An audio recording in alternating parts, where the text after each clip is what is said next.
Bismillah,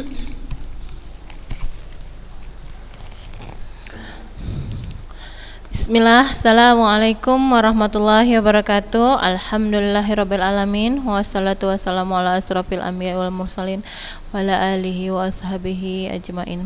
Amma ba'du.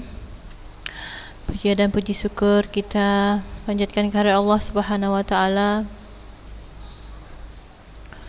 atas segala nikmat karunia-Nya, rahmat-Nya dan hidayah-Nya, ya, yang tercurahkan ke kita hingga kita terus bisa beraktivitas pada pagi hari ini dalam melakukan pembelajaran daring. Salawat serta salam kita hadiahkan kepada junjungan kita Nabi besar Muhammad SAW, kepada keluarga beliau, para sahabat dan pengikut beliau, tabi'in, tabi'ut, ya. Dan kita berharap kelak kita mendapatkan syafaat di yaumil akhir. Allahumma amin. Anak-anak ustazah kelas 11 semuanya, ya. Apa kabarnya anak-anak ustazah sekalian? Semoga selalu sehat walafiat ya, Nak. Ya, ustazah berharap anak-anak ustazah sebelum melakukan pembelajaran ini japri ustazah dengan mengirimkan nama dan hadir. Japri ya, Nak.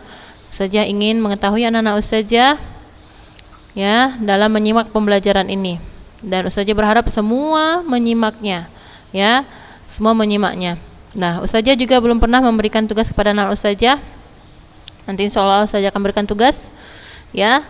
Dan minggu depan mungkin kita sudah mulai dengan ujian ya, Nak. Jadi ustazah berharap anak-anak ustazah melengkapi semua catatannya hingga pembelajaran hari ini, ya. Jadi tidak ada yang bermalas-malasan, apalagi sudah kelas 11, ya, kelas 11 sekarang, Nak, ya, tidak terasa, ya. Kita ada 4 bulan lagi di penghujung akhir tahun, 4 bulan lagi di ujung pengakhir tahun, dan itu tidak terasa ya, Nak. Dan kita juga terus berdoa kepada Allah kiranya pandemi ini segera berakhir hingga kita bisa berkumpul bersama di sekolah, bertatap muka dan melakukan, ya, pembelajaran bersama, praktek bersama dalam pelajaran PJOK ya, Nak. Dan namun begitu saja berharap anak-anak ustazah tidak boleh malas-malasan, ya. Karena kita tidak bertatap muka, lantas anak-anak ustazah tidak menyimak pembelajaran ini. Jadi ustazah sangat menekankan anak-anak ustazah japri ustazah nama dan hadir, ya.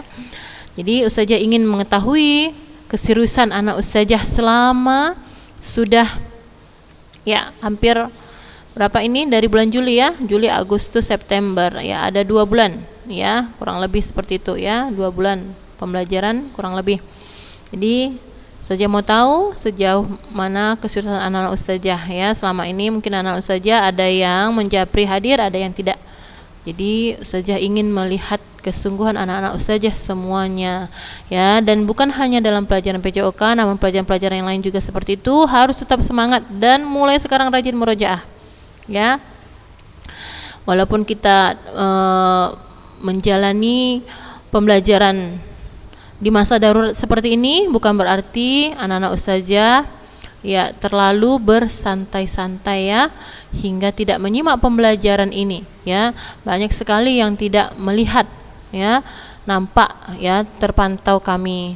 Jadi anak-anak ustazah semangatlah, seriuslah, ya, dan terus bersyukur, Nak, ya. Walaupun dalam keadaan anak-anak ustazah masih bisa menikmati ilmu, walaupun kita tidak bertatap muka, anak-anak ustazah masih mendengarkan ustazah-ustazahnya menjelaskan, memberi penjelasan kepada anak-anak ustazah, ya, mengirimkan tugas-tugas bentuk evaluasi penilaian, ya, bentuk kesungguhan anak-anak ustazah dalam melakukan pembelajaran ini kami lihat, kami pantau. Jadi anak-anak ustazah tidak boleh berleha-leha dengan waktunya, ya, manfaatkan dengan sebaik-baiknya, ya, apalagi sudah SMA kelas 11, tidak terasa waktu cepat berlalu, Nak. Jadi sungguh-sungguhlah, ya, tidak boleh bermalas-malasan. Nah, itu nasihat ustazah untuk anak-anak ustazah kelas 11 semuanya, ya. semangat ya nak.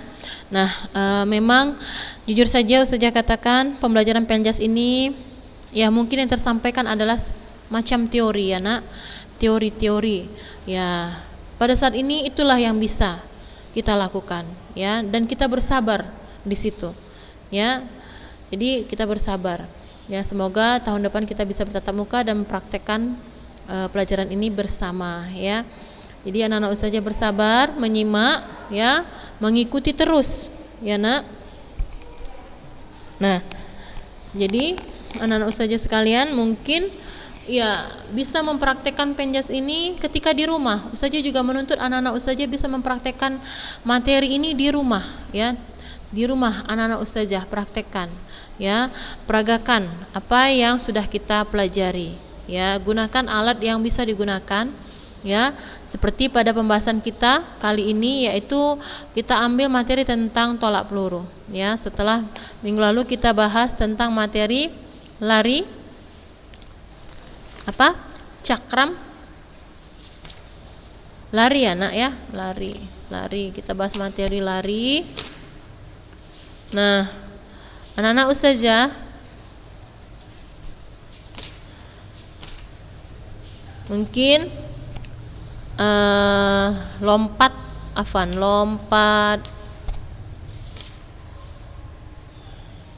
tinggi ini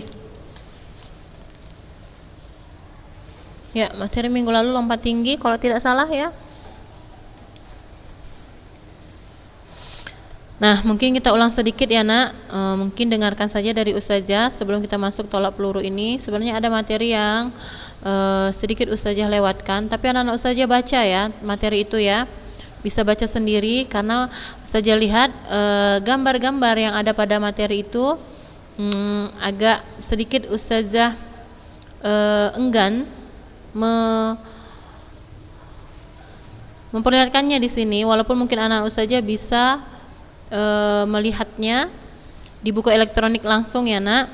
Nah, jadi materi kita terakhir itu tentang lompat tinggi ya, minggu lalu itu lompat tinggi, lompat jauh itu sudah, lompat tinggi ya, lompat tinggi. Mungkin anak Ustazah bisa mendengarkan ke Ustazah lompat tinggi ya. Lompat itu adalah gerakan yang sering kita lakukan setiap hari. Melompat ya, gerakan melompat dengan kedua kaki ya. Tujuan lompat tinggi itu apa? Untuk melompat setinggi-tingginya ya nak. Jadi lompat tinggi itu ya, perlengkapan yang digunakan adalah apa? Lintasan awalan, mistar, tiang lompat, dan tempat mendarat ya. Matras kah, kasur ya, tebal atau spon ya. Jadi ada 4 kegiatan, ada 4 alat ya nak untuk melakukan lompat tinggi ya. Lintasan awalan, mistar, tiang lompat, dan tempat mendarat yaitu kasur atau matras ya. Matras atau kasur sama ya. Nah, seperti itu. Nah, lompat tinggi ini pernah kita praktekkan ya nak di sekolah ya. Ini anak Ustazah dengarkan saja dulu ya, dari Ustazah sudah pernah kita praktekkan di sekolah, walaupun yang kita lompati adalah seutas tali, tapi sama saja itu lompat tinggi, walaupun mungkin tidak lompat tinggi melewati sebuah tiang dan mistar ya nak. Nah, itu bagian dari latihan lompat tinggi juga. Nah, bisa kita latihan seperti itu karena itu yang bisa kita lakukan pada saat itu. Nah, lompat tinggi ada cara-caranya. Nah, anak Ustazah tentu bisa baca di buku ya nak. Nah, lompat tinggi sendiri ada gayanya juga. Yang pertama gaya straddle ya, atau gaya guling perut ya. Kemudian gaya flop. Gaya flop ini seperti kita melompat tapi kita seperti berbaring. Nah, mungkin anak-anak Ustazah bisa membayangkannya. Kita lari, melompat tinggi melewati tiang mistar, tapi badan kita seperti berbaring, dan pada saat berbaring kita melayangkan badan kita berbaring ya, melewati mistar. Nah, itu gerakan yang jika tidak ahlinya maka itu akan sulit kita lakukannya. Kemudian ada lagi gaya gunting. Gaya gunting itu seperti kita telungkup melewati sebuah tiang mistar ya, melompat kemudian telungkup, kaki kita kaki kanan duluan melewati melewati tiang mistar, melewati mistar ya, dan mendarat di matras ya. Matrasnya juga harus tinggi, tebal ya, empuk ya, agar tidak cedera. Nah, jadi ada 3 gaya ya nak dalam lompat tinggi ini. Ada gaya straddle, guling perut, ada gaya gunting ya, namanya gaya gunting, gaya guling atau gaya gunting, gaya gunting ya. Kemudian ada gaya flop. Gaya flop ini dimana badan kita semacam berbaring, melompat tapi badan kita berbaring melewati ya, terlentang berbaring seperti itu melewati tiang mistar. Nanti anak-anak saja bisa lihat di buku elektronik ini ya nak. Nah, ini saja ingatkan sedikit saja. Nah, itu untuk lompat tinggi ya nak. Jadi anak-anak saja setelah lompat tinggi ini nanti ada materi lempar lembing dan lempar cakram. Nah, itu anak-anak saja baca ya. Bagaimana cara memegang lembing, cara membawa lembing, kemudian lari ancang-ancang, kemudian 5 langkah berirama, melepas lemparan dan pemulihan. Nah, jadi gerak lempar lembing ini ada tahapannya, ada 6 tahap. Nah, itu secara garis besar yang perlu anak-anak ustazah pahami dan ingat. Nah, ya, tujuan lempar lembing ini apa? Melempar sejauh-jauhnya. Sama dengan tujuan tolak peluru, menolak sejauh-jauhnya. Sama dengan tujuan lempar cakram, melempar sejauh-jauhnya. Tentunya dengan teknik yang benar ya, tentunya dengan teknik yang benar. Nah, di buku itu juga nanti ada cara memegang lembing ya nak. Cara memegang lembing itu bagaimana? Ya, meletakkan letaknya di mana. Nah, itu ada. Kenapa tidak ustazah tampilkan? Karena mungkin ya gambarnya terlalu enggan ya kita tampilkan di sini ya anak-anak ustazah. Jadi anak-anak ustazah nanti buka-buka sekilas aja di buku elektroniknya sendiri ya. Nah, gambar orangnya itu ya dengan pakaiannya yang tidak mungkin kita ustazah tunjukkan di sini, nanti sendiri aja ya anak-anak ustazah karena ini di grup ya. Begitu dengan cakram juga ya. Cakram, apa itu cakram? Berapa berat cakram antara yang laki-laki dan yang wanita ya, pria wanita ya. Kemudian cara memegang cakram ya. Ini juga sudah pernah ustazah praktekkan ke anak-anak ustazah. Nah, cara memegang cakram mulai dengan cara memegangnya, kemudian sikap badan, melakukan lemparan. Nah, itu garis-garis besar yang harus anak-anak ustazah pahami ya, dan itu yang anak-anak ustazah ringkaskan ya. Karena di sini juga gambar-gambarnya sama dengan pakaian yang ya mungkin enggan kita untuk melihatnya. Jadi anak-anak ustazah nanti lihat sekilas saja ya, yang garis besarnya saja yang ustazah sampaikan. Nah, jadi kita masuk pada materi tolak peluru. Walaupun ya mungkin sama, tapi ini gambarnya mendingan ya nak ya. Jadi kita lihat tolak peluru ya. Tadi cakram itu beratnya untuk wanita berapa nak? 1 kilo, untuk pria 2 kilo. Nah, tolak peluru di sini tidak lagi disampaikan berapa beratnya, berapa ya beratnya di sini ya, langsung Pak, memang dia ditunjukkan langsung praktek ya nak, langsung praktek. Nah, jika kita bertatap muka mungkin kita bisa praktekkan di sekolah, tapi karena ini darurat anak-anak ustazah berharap bisa praktekkan di rumah. Jadi tolak peluru ini ya kita lihat masuk dalam cabang olahraga atletik ya. Masuk dalam cabang atletik apa? Lempar ya, lempar. Jadi atletik itu kan ada jalan, lari, lompat, lempar. Jadi tolak peluru ini masuk dalam cabang olahraga lempar ya. Lempar itu apa saja tadi? Lempar lembing, lempar cakram, tolak peluru. Nah, ada 3 ya yang termasuk dalam cabang olahraga lempar. Nah, tolak peluru ini biasanya bagi pria itu 7,25 kg, atau ada juga yang menyebutkan 7,24 kg ya. Kemudian untuk wanita itu 4 kilo ya, jadi cukup berat ya nak. Nah, jadi anak ustazah nanti ambil bola Ambil bola yang ukurannya sama besar dengan ini. Kira-kira bisa anak-anak ustazah genggam. Nah, silahkan mau anak-anak ustazah isi dengan pasir atau tanah, ya, kemudian dilakban, ya, agar punya bobot, ya, punya berat, ya. Silahkan mau diisi sepadat apa kiranya biar memiliki berat. Jika memungkinkan beratnya sampai 4 kilo silahkan, jika tidak ya sampai penuh saja bola itu diisi. Kemudian anak saja bisa praktekkan, peragakan latihan tolak peluru seperti ini. Nah, mungkin ini juga sudah pernah kita pelajari ya nak, tapi tidak mengapa kita ulang-ulang, ya, karena nanti setelah ini ada pencaksilat, mungkin itu juga materinya kita lewati ya nak, karena pencaksilat ini sangat menuntut teori, ya, sangat menuntut praktek, ya. Adapun dengan teori memang sangat tidak sangat sulit mungkin untuk kita praktekkan, ya, kita pahami. Ya, mungkin jika melihat media lain anak-anak saja mungkin bisa saja ya melihatnya, ya, tapi kita cukupkan dengan materi yang ada di buku ini, karena nanti ujiannya kita ambil dari materi dari ustazah yang ustazah jelaskan, yang kita pelajari, ya.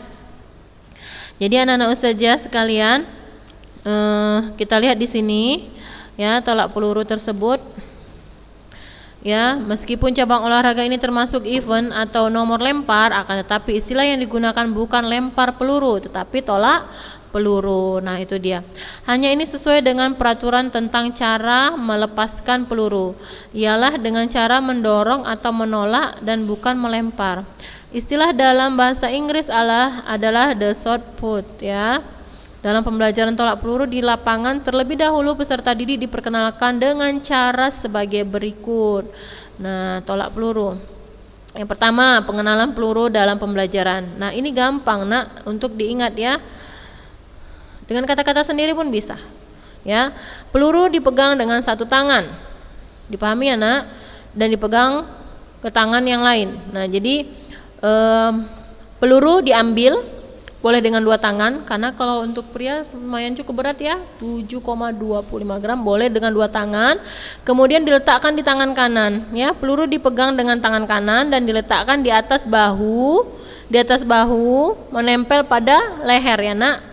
Nah, di atas bahu dengan cara yang benar katanya, menempel dengan leher. Nah, itu dia, di atas bahu menempel dengan leher. Peluru dipegang oleh tangan dengan sikap berdiri agak membungkuk, kemudian kedua tangan memegang peluru diayunkan ke arah belakang dan peluru digelindingkan ke depan. Bukan digelindingkan nak, tapi ditolak, ya. Digelindingkan di sini ya kita anggap ini tolak, ya, ditolak, ya nak. Nanti ya setelah diangkat, jadi anak ustazah bisa memahami yang ustazah jelaskan. Setelah peluru tersebut dipegang oleh tangan, ya nak, tangan kanan, ya, dan diletakkan di atas bahu menempel pada leher, ya. Kemudian sikap badan membungkuk kemana? Ke arah kanan, membelakangi sektor lemparan. Kemudian tangan yang memegang peluru tadi diayunkan ke arah belakang, ya, belakang kanan. Dan peluru ditolak ke depan atas. Nah, itu pembelajarannya secara umum, ditolak ke depan atas. Kenapa harus ke depan atas? Ya, supaya mencapai tolakan yang maksimal. Jadi menolaknya bukan ke depan bawah. Kalau ke depan bawah jatuhnya pendek, ya, jatuhnya pendek, ya nak. Nah, di sini ada kesalahan-kesalahan dalam tolak peluru, ya. Nah, anak-anak saja bisa baca. Nah, di sini kita lihat pengenalan cara memegang peluru dalam pembelajaran. Cara memegang peluru. Nah, di sini dijelaskan kembali bagaimana cara memegang peluru. Diletakkan pada ujung telapak tangan, jari-jari tangan terbuka menutupi peluru. Ibu jari tangan menjaga peluru agar tidak tergelincir ke dalam, dan kelingking menjaga peluru agar tidak tergelincir ke luar. Nah, ini sikapnya, sikap memegang pelurunya, ya. Kita lihat cara memegang peluru ada 3 macam. Nah, ini ada 3 macam nak, ya. Yang mana yang bisa anak-anak ustazah praktekkan nanti di rumah silahkan, ya. Jari-jari agak renggang, jari-jari kelingking, ya, jari-jari agak renggang. Nah, jari-jari kelingking ditekuk berada di samping peluru. sehingga dapat membantu untuk menahan supaya peluru tidak mudah tergeser dari tempatnya. Untuk menggunakan cara ini, penolak peluru harus memiliki cara yang kuat dan panjang-panjang, ya, seperti gambar A. Mana di gambar A? Afwan, bawah ya. Nah, ini dia. Ya. Jari-jari agak rapat. Yang kedua, ibu jari di samping jari kelingking. Ibu jari di samping jari kelingking, berada di samping belakang peluru. Jari kelingking selain berfungsi untuk menahan jangan sampai peluru mudah tergeser, juga ditolakkan. Cara ini lebih banyak dipakai daripada cara pertama. Ya, jadi jari kelingking dan ibu jari itu bagaimana? Berdekatan. Yang ketiga, bagi mereka yang tangannya agak kecil dan jari-jarinya pendek, dapat menggunakan cara ketiga ini. Jari-jari seperti pada cara yang kedua, tetapi lebih renggang. Kelingking di belakang peluru sehingga dapat ikut menolak peluru. Nah, seperti ini nak, beda ya. Nah, ibu jari juga menahan geseran ke samping. Oleh karena tangan pelempar kecil dan jari-jari pendek, peluru diletakkan hampir pada seluruh lekuk tangan. Nah, ya, jadi yang C ini adalah untuk anak yang memiliki jari-jari yang pendek dan kecil ya, imut-imut ya. Nah, di sini ada kesalahan yang sering terjadi. Sikap badan kaku, langkah kaki atau forward ya kurang pas, memegang peluru kurang hati-hati, masih ada gerakan melempar peluru tergesa-gesa, kaki badan kurang rileks dan seimbang dan tidak diikuti gerakan lanjut. Nah, jadi bukan dilempar ya nak, ditolak ya, pelurunya ditolak, tidak sama melempar dengan menolak ya. Caranya ya nak. Nah, kemudian kita lihat di sini sebuah cara menempatkan peluru pada bahu ya, di bahu menempel pada leher sebenarnya. Di sini kita lihat dulu. Sebuah peluru yang sudah dipegang ditempatkan di atas tulang selangkah dengan rahang bagian bawah. Ya, itu dia menempel pada leher ya, di bawah rahang. Peluru bagian atas sedikit menempel tulang rahang bawah. Yang pertama kita lihat peluru ditempelkan pada leher di bawah rahang. Posisi siku tangan membentuk sudut 90 derajat dengan badan. Apa guna posisi apa guna sikap tangan kiri kita yang seperti ini? Apa? Ada yang ingat? Gunanya untuk menjaga keseimbangan ketika melakukan tolakan ya. Kesalahan yang sering terjadi ketika meletakkan peluru di atas bahu adalah sikap badan kaku, langkah kaki yang kurang pas ya, memegang peluru kurang hati-hati, masih ada gerakan melempar peluru, tangan siku ya, tangan tidak siku, meletakkan peluru tidak di pangkal bahu tapi terlepas dari bahu ya, seperti mengawang dia ya nak, tidak diletakkan di atas bahu, di bawah rahang, menempel pada leher ya. Nah, itu kesalahan-kesalahannya. Nah, di sini ada analisis keterampilan gerak tolak peluru gaya menyamping. Nah, jadi ada gaya menyamping, nanti ada gaya membelakangi ya. Kita bahas ini penting ya nak, caranya ya, cara menolak. Ini yang anak-anak ustazah ringkaskan. Nah, di sini ada tujuan tolak peluru adalah menolak peluru sejauh-jauhnya ke depan dengan menggunakan satu tangan. Ya, itu tujuan tolak peluru. Kita lihat di sini analisis tolak peluru gaya menyamping. A. Melakukan teknik tolak peluru gaya menyamping. Cara menolak peluru dengan awalan menyamping atau ortodoks. Ya. Ya, menyamping atau disebut dengan ortodoks, gaya ortodoks. Ya, sikap permulaan kita lihat. Dalam gaya menyamping, arah sasaran dengan bahu kiri menghadap ke samping. Ya, anak-anak ustazah bisa peragakan ya. Bisa peragakan di depan HP ya, berdiri di situ saja. Di posisi anak ustazah berdiri. Anggaplah anak ustazah sekarang sedang memegang tolak peluru dan merapatkannya di leher ya. Lakukan gaya menyamping nak.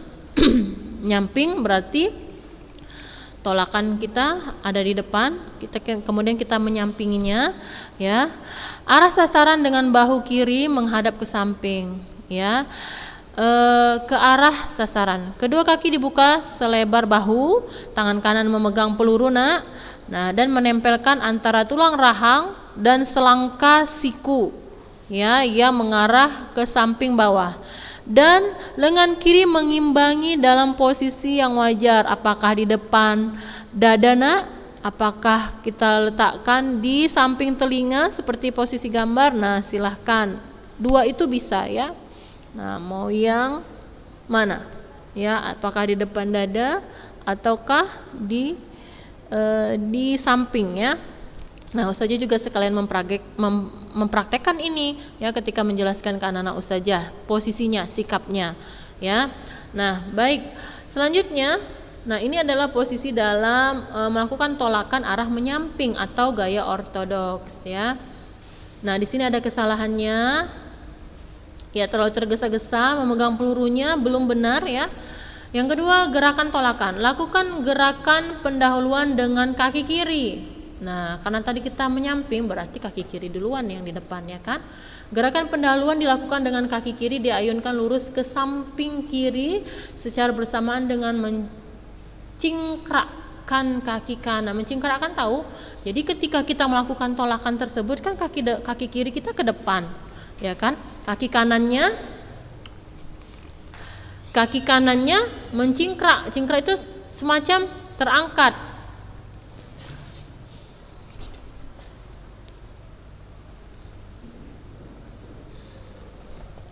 Ya, jadi kaki kanannya semacam terangkat ya nak. Nah, itu mencingkrakkan bahasanya di situ.